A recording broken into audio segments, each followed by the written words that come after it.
Bienvenue mesdames et messieurs, merci encore d'être les nôtres à Top Kinefo, toujours dans le cadre de votre l'essentiel de l'actualité auquel nous scriptons l'actualité République démocratique du Congo. Voilà encore les lots grâce à la magie et la technologie pour tout sur la masolo Italie en Boca, surtout le point où le lot la rencontre à Doha entre le président de la République et son homologue Paul Kagame, rencontre une réunion tripartite organisée par l'initiative du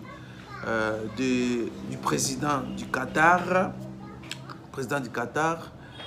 Cheikh Tamim bin Ahmed Thani. Rencontre de 45 minutes.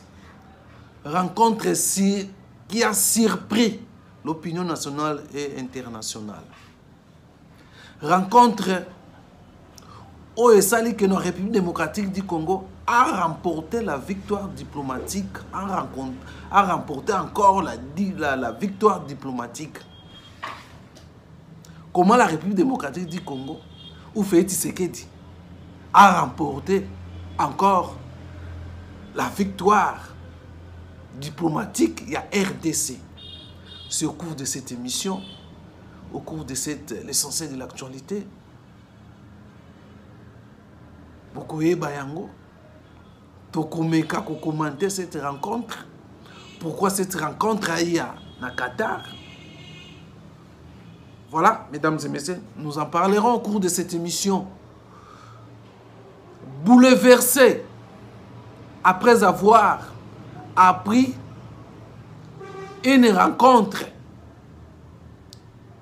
à Doha, Bissimo, Bertrand Bissimo, Corneille Nanga ont pondu un communiqué pour nier le communiqué à Doha. Il faut contredire. Pendant que Paul Kagame a avoué, a assumé la présence de l'armée rwandaise dans le sol congolais. On en parlera au cours de cette émission. Joseph Kabila a fait un point de presse en anglais. Pourquoi pas Joseph Kabila ne parle pas français? Sortie médiatique il y a ils ont en anglais. Mais il faut se justifier sur l'insécurité de la République démocratique du Congo. Voilà, mesdames et messieurs, quelques points d'actualité auxquels nous allons parler au cours de ce numéro du 19 mars 2025. Voilà, mesdames et messieurs, je vous confie de vous abonner sur Topkin Info.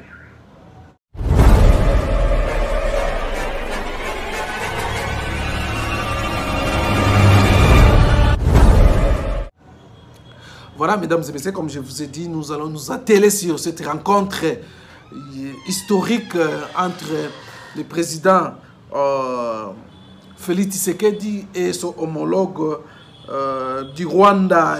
Une rencontre, une réunion tripartite initiée par Cheikh Tamim bin Ahmed Thani. Rencontre de 45 minutes. Félix Tshisekedi a remporté encore la victoire diplomatique. Donc, la RDC a rencontré la victoire diplomatique. C'est simple, logique. Comment? Je vous ai dit. Alors, pour commencer ce point, nous allons lire d'abord les condensés de cette réunion.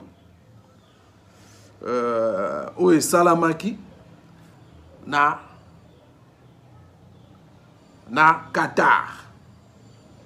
Togoya et puis Tolobela. Pourquoi cette rencontre Salami na Qatar?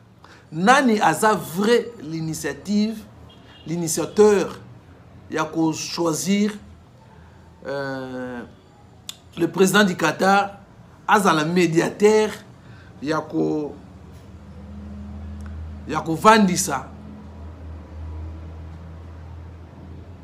le président Félix Tshisekedi, na président ya Rwanda, par rapport à conflit, oyo, ils ont coexisté depuis plus de 30 ans à l'Est de la République démocratique du Congo. Tantôt, on réclame la protection là-bas. Banya Rwanda, Banya Mulenge, les Tutsis congolais. Tantôt, prétexte c'est la rébellion. Tantôt, les sols. Il y a ça, une partie à Rwanda. Et voilà aujourd'hui. Depuis hier, mardi le 28, pendant que la délégation à RDC Zangina Luanda, M23 a boyi Koya, Luanda pour négociation directe. Mais ils ne savaient pas que non. Il y a eu une rencontre où ils ont préparé secrètement. Il y a entre Félix Tshisekedi et Paul Kagame. M23, AFC, Baboyi Kokende rencontre un mardi. Mais pendant qu'il y a une surprise, oh, le sali, dans l'opinion nationale et internationale. Une tripartite et Salamaki. Et Salamaki prévu aussi le même 18 mars na Qatar. Alors, tu as eu raison, M23 boye kokia Luanda par rapport à la sanction de l'Union européenne, na officier rwandais, na officier mususu bazana bango kuna na Est République démocratique du Congo et les officiers congolais aussi bazana bango.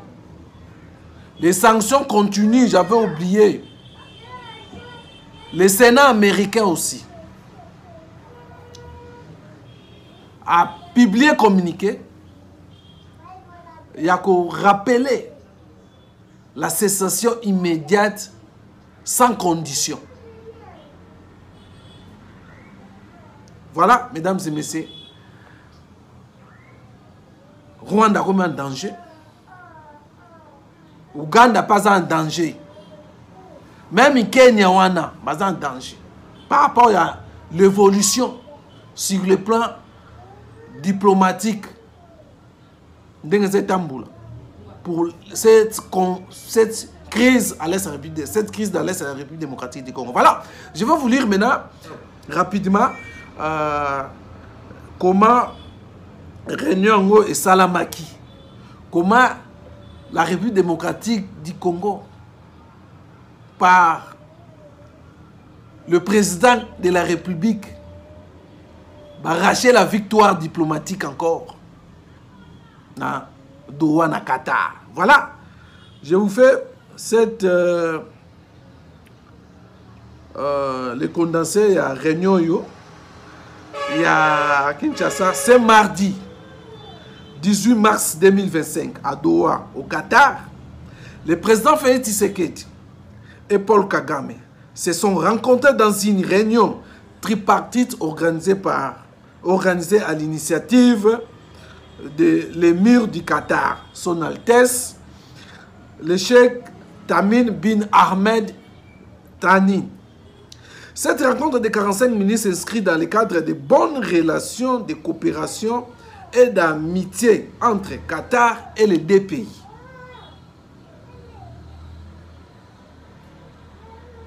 Actuellement en crise sécuritaire.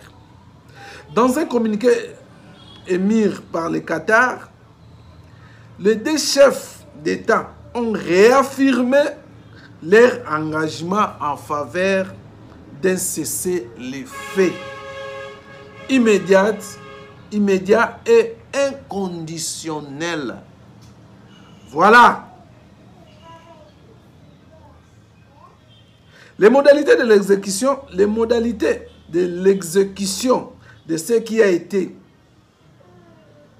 convenu seront précisées les jours qui viennent dans le cadre des acquis du processus de Luanda et Nairobi. Cela fait un peu plus d'une année que les deux dirigeants ne se sont plus rencontrés.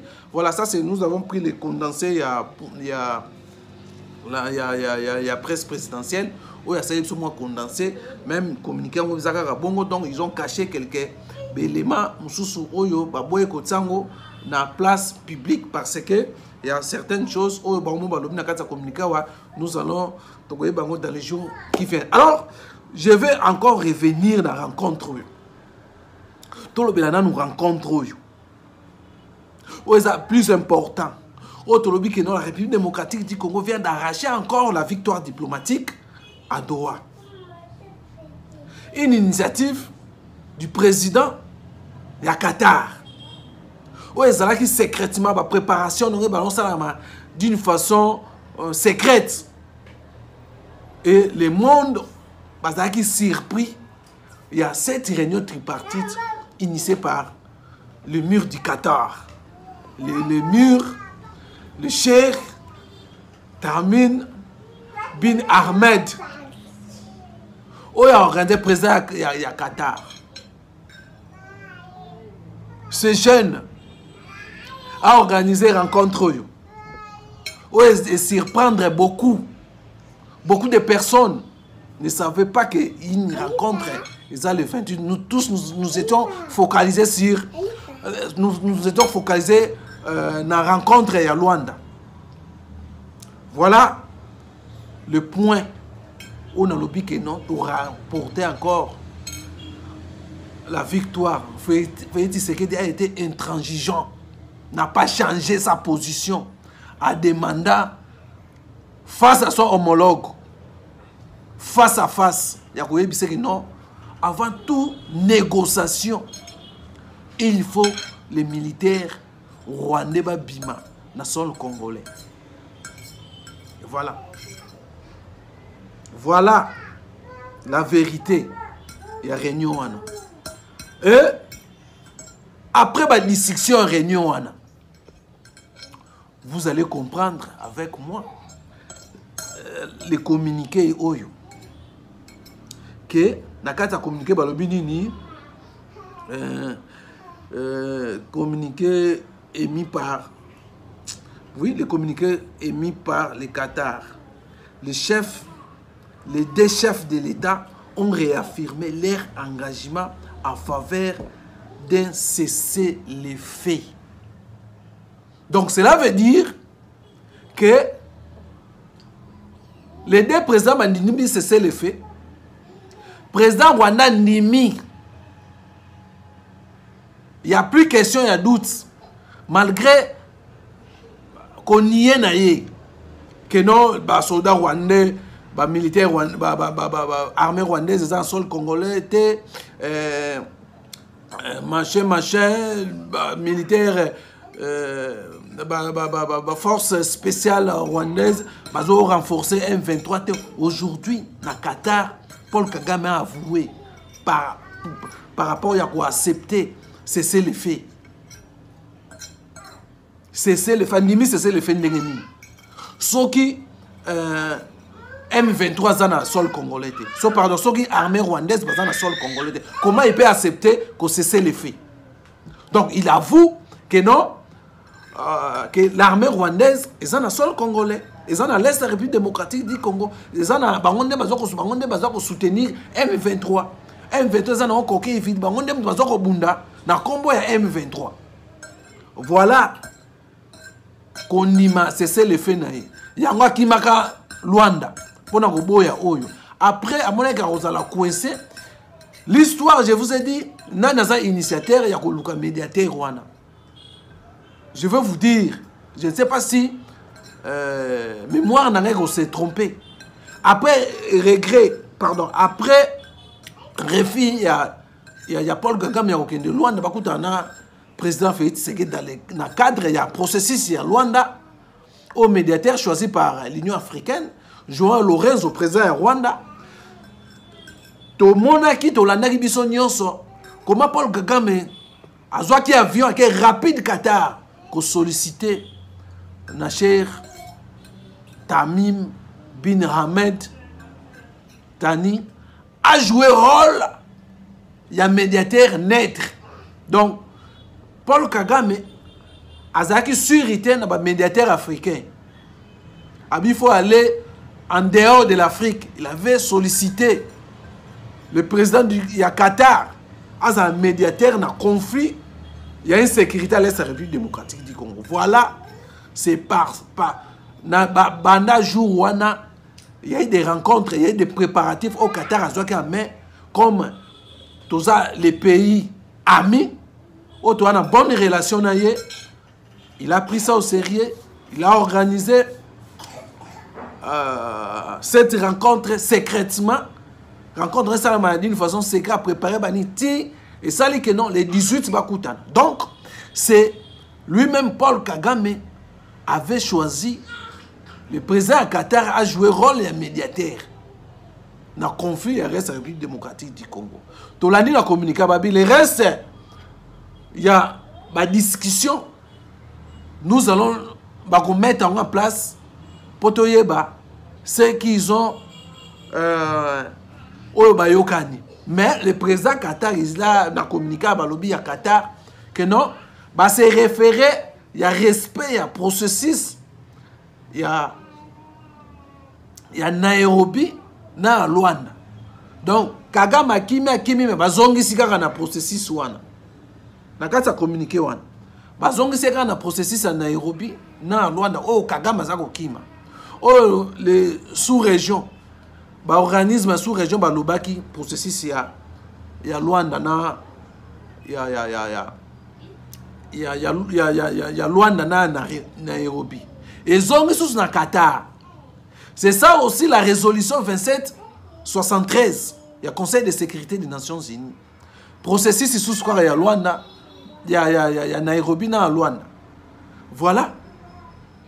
Aujourd'hui, après avoir nié présence de l'armée rwandaise dans le sol congolais, voilà, Paul Kagame a justifié.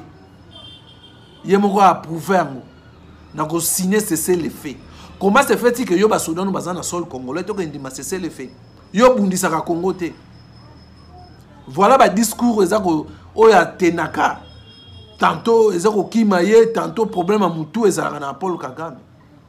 Tantôt ndima que basoda bazawana pona ko protéger la communauté touti. Tantôt bazawana pona ko luka ko récupérer le sol congolais. Maintenant aujourd'hui, il a avoué. Il avoue que l'armée rwandaise bazana mabele à Congo. Alors ici na kata communiqué on a signé cesser le fait immédiat sans condition. Donc les soldats rwandais faut pas bima sol congolais. Total la kana M23 na AFC ba usuka ndenge nini. Je sais que babana déjà ko monter l'histoire ba comme ça ba militaire wana comme baza ba soldats ya Rwanda, ya Congo, il y a M23 ya Rwanda te. Maintenant Paul Kagame andimi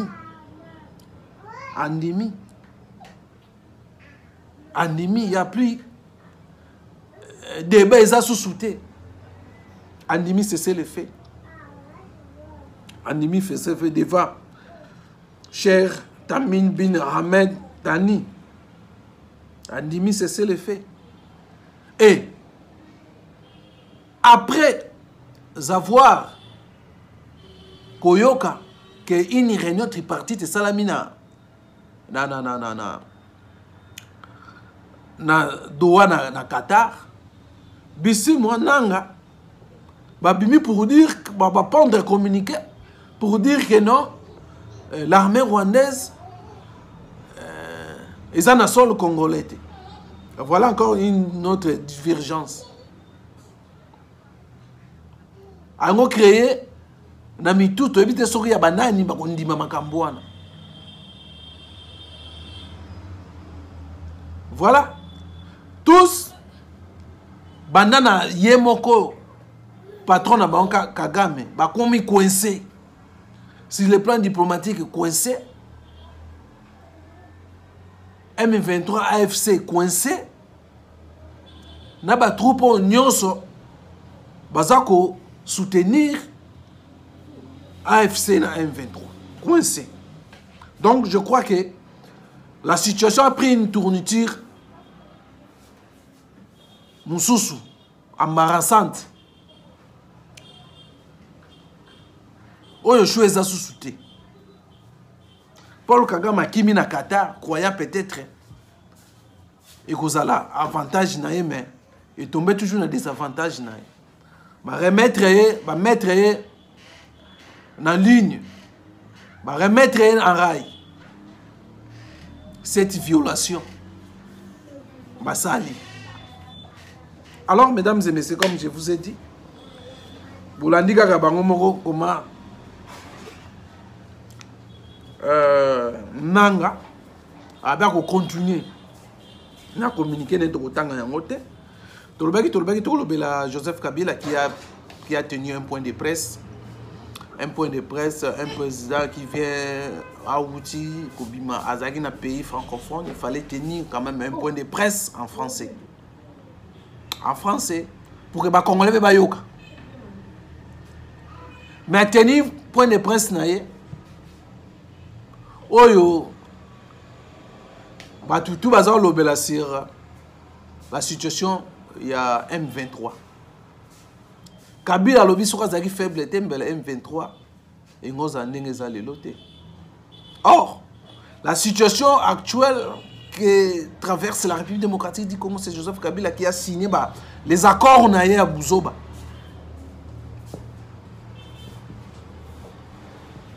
Oyo Raymond Chibanda Gendeko signé.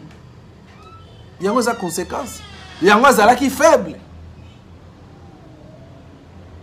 Et là, on dit Joseph Kabila n'est pas justifié par rapport à l'insécurité. Rien. Rien tant d'autre. Rien. Commentaire ni tout ça. Kabila, bah doit retenir que Kabila a faible été. Mais il avait bradé la République démocratique du Congo. La souveraineté de la République démocratique du Congo. En Rwanda. Le Rwanda qui prenait tout. Qui dictait même les généraux dans l'armée. Qui proposait. Banan Bokonomé. De l'eau Kabila, c'est justifié. Non, vous avez même sac. Naba AFC, naba Nanga, Bino Nyos. Vous avez un sac moko. Voilà, mesdames et messieurs, l'actualité, où on doit revenir, on doit là, tout sur le monde par rapport à cette rencontre, où Lilo, Ndengena Lobaki, Paul Kagame, choisi sous-souté. Quand Paul Kagame a commis un fait, il n'y a rien. Mais il a été devant un président de la République où il y a une grande position. Je crois que c'est satisfaire Dr Mukwege. On a rencontre d'abord la dimension Moussous. Jean-Marc Abound aussi a proposé que soit les Nations Unies désigné un médiateur intermédiaire. Pardon, neutre. Voilà l'intermédiaire. Oh, Yemoko, Kagame a choisir, a solliciter. Il a tenu ma parole à l'Obaga Saliliango.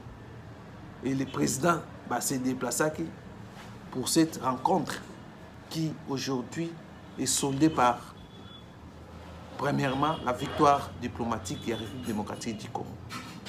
Voilà, mesdames et messieurs, nous gagnerons la guerre. Na forme nyonso. Après tout il y a une makambo interne siko ya Congo. Faut to lobela pour to lobela faiti sécurité, to zo komisa faiti sécurité. To zo lobela ne Congo. To za na posa ya Congo, Congo changer. To za na posa ya Congo changer. L'agenda caché, les politiciens au bazako bunda Boutumoi pour bloquer la République démocratique du Congo. Pour passer là lobbying, baluka ba commissionnaire pour bloquer le président actuel a gagné, a joué échec dans la démarche diplomatique. Voilà. L'histoire, il y a Congo Zarokomama. L'histoire, il y a des politiciens congolais Zarokomama. Congolais comme matière. Tu as un problème, tu as un choix, tu as un vendu, tu as un théâtre, tu as un gangi, tu as combien de personnes au lobby. Non. Nous voulons un Congo, un nouveau Congo. Il faut guérir ici. Là. Et nous espérons que, nous estimons que dissiper la situation, ils ont changé sur la crise à l'Est de la République démocratique du Congo. Batu bakufi mingi. Ba frère bakufi mingi, bandeko bakufi mingi. Face à ba traître. Kaka biso moko ba Congo. Voilà. Nous allons revenir, hein, si l'État va nous permettre, dans la deuxième édition, ce soir. Alors, quant à moi, je vous dis merci. Prochainement, un numéro de portez.